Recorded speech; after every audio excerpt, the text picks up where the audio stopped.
Assalamualaikum warahmatullahi wabarakatuh. Selamat pagi. Apa kabar anak-anak? Semoga kalian masih tetap sehat dan semangat untuk mengikuti pelajaran hari ini. Pada hari ini kita akan belajar materi tema 9, Kayanya Negeriku, subtema 1, Kekayaan Sumber Energi di Indonesia, pembelajaran 1.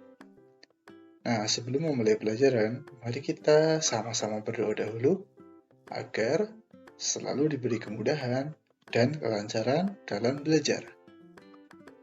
Amin. Tujuan pembelajaran adalah sebagai berikut. Dengan kompetensi dasar, IPA, IPS, dan Bahasa Indonesia. Kita harus banyak bersyukur hidup di bumi Indonesia. Bangsa yang dikaruniai sumber daya. Salah satunya sumber daya energi. Mulai dari minyak, gas, sampai yang bukan minyak. Malam ini, lingkungan tempat tinggal Beni gelap gulita. Hujan sejak sore disertai angin kencang dan petir. Petir menyambar gardu listrik di dekat rumah Beni. Akibatnya, saluran listrik di lingkungan tempat tinggal Beni terputus. Ayah, masih lama tidak ya mati lampunya? Masih menunggu perbaikan gardu listrik, Beni. Oh begitu. Dari manakah suplai listrik di rumah kita ini, Ayah? Suplai listrik rumah kita berasal dari gardu induk di Semarang. Wah, jauh sekali. Benar, Beni. Listrik termasuk sumber energi. Sumber-sumber energi yang dapat menghasilkan listrik contohnya tenaga air, uap, panas bumi, atau nuklir. Sumber-sumber energi tersebut diubah menjadi tenaga listrik di sebuah pembangkit listrik. Sumber energi listrik tersebut akan habis. Oleh karena itu, kita harus benar-benar bijak menggunakannya. Salah satu sumber energi yang banyak digunakan di sekitar kita adalah listrik. Ayo kita cari tahu bagaimana listrik dihasilkan dan manfaatnya bagi kehidupan kita. Nah, amatilah gambar berikut ini. Gambar tersebut adalah gambar kincir air yang dihubungkan dengan generator listrik. Nah, perhatikan bacaan berikut ini. Air dan listrik. Air memiliki manfaat yang sangat besar bagi kehidupan manusia. Salah satu pemanfaatan air adalah sebagai pembangkit listrik tenaga air. Manfaat air sangat besar dan berpengaruh terhadap kehidupan manusia. Oleh sebab itu, dalam pemanfaatan air hendaknya diimbangi dengan kesadaran menjaga sumber air yang ada di bumi. Membuang-buang air merupakan perbuatan yang tidak bijak. Air dan listrik menjadi kebutuhan manusia yang tidak bisa digantikan oleh apapun. Kegiatan sehari-hari akan terganggu ketika pasokan air dan listrik terganggu. Di Indonesia, pembangkit listrik tenaga air adalah salah satu upaya yang dapat dilakukan untuk memenuhi seluruh kebutuhan pasokan listrik bagi masyarakat. Banyaknya ketersediaan air menjadi salah satu alasan paling mendasar untuk membangun pembangkit listrik tenaga air di Indonesia.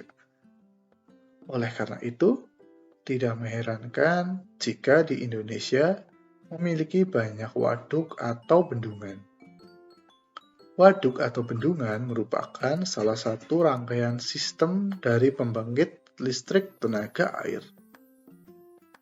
Aliran air dari bendungan atau waduk digunakan untuk menggerakkan turbin yang akan membangkitkan energi listrik.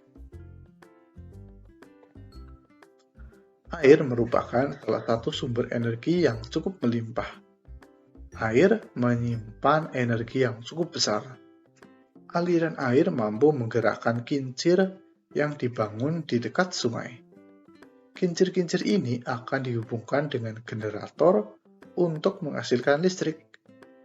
Makin deras aliran air, semakin kencang kincir berputar. Energi listrik yang dihasilkan pun semakin besar. Nah, coba perhatikan lampu yang ada di rumahmu. Saat saklar lampu ditekan, energi listrik mengalir ke lampu sehingga arus listrik berubah menjadi cahaya dan panas. Ya, dari peristiwa tersebut terjadi perubahan energi. Energi listrik berubah menjadi energi cahaya dan panas. Nah, berikut ini adalah beberapa contoh peralatan di rumah yang menggunakan energi listrik. Yang pertama ada lampu. Nah, kegunaannya adalah untuk menerangi ruangan. Yang kedua, televisi. Kegunaannya untuk media hiburan. Yang ketiga adalah kulkas. Kegunaannya untuk mendinginkan makanan. Yang keempat, metikam. Kegunaannya untuk memasak nasi. Yang kelima, komputer. Kegunaannya untuk belajar dan bekerja.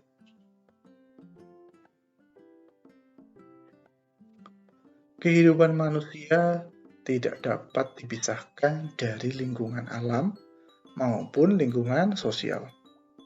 Lingkungan menjadi penyedia berbagai sumber daya.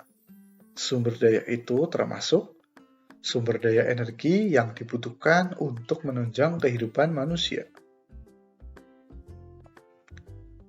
Kehidupan manusia tidak bisa dipisahkan dari lingkungan alam dan lingkungan sosial. Lingkungan adalah segala sesuatu yang ada di sekitar manusia yang mempengaruhi kehidupan manusia. Berikut adalah beberapa fungsi lingkungan bagi kehidupan. Yang pertama, lingkungan sebagai tempat mencari makan. Nelayan memperoleh nafkah dari laut. Petani memperoleh penghidupannya dari lahan pertanian. Pengusaha memperoleh sumber penghidupan nafkah dari proses produksi, yaitu mengelola bahan-bahan dari lingkungannya. Yang kedua, lingkungan sebagai tempat bekerja. Setiap manusia melakukan berbagai aktivitas untuk mencari nafkah. Berbagai aktivitas tersebut menimbulkan terjadinya interaksi sosial. Hal ini juga menunjukkan ketergantungan antar manusia dengan sesamanya. Melalui interaksi sosial, manusia mampu mencapai kesejahteraan hidupnya. Yang ketiga, lingkungan sebagai tempat tinggal. Kalian tentu bisa membayangkan jika suasana lingkungan rumah kotor dan penuh dengan sampah yang bau. Tambahan lagi bising. Penuh asap pabrik maupun kendaraan, air yang keruh, dan listrik yang padam. Tentu sangat tidak nyaman tinggal di kawasan seperti itu, bukan? Nah, lingkungan yang nyaman adalah lingkungan yang bersih, yang bebas sampah, dan mempunyai fasilitas yang memadai, seperti adanya listrik dan air sebagai sumber kehidupan. Alhamdulillah, sekian video pembelajaran pada hari ini. Semoga kalian dapat mengambil manfaat dari apa yang sudah kita pelajari hari ini. Tetap semangat belajar, dan jangan lupa untuk selalu menjaga kesehatan. Terima kasih. Wassalamualaikum warahmatullahi wabarakatuh.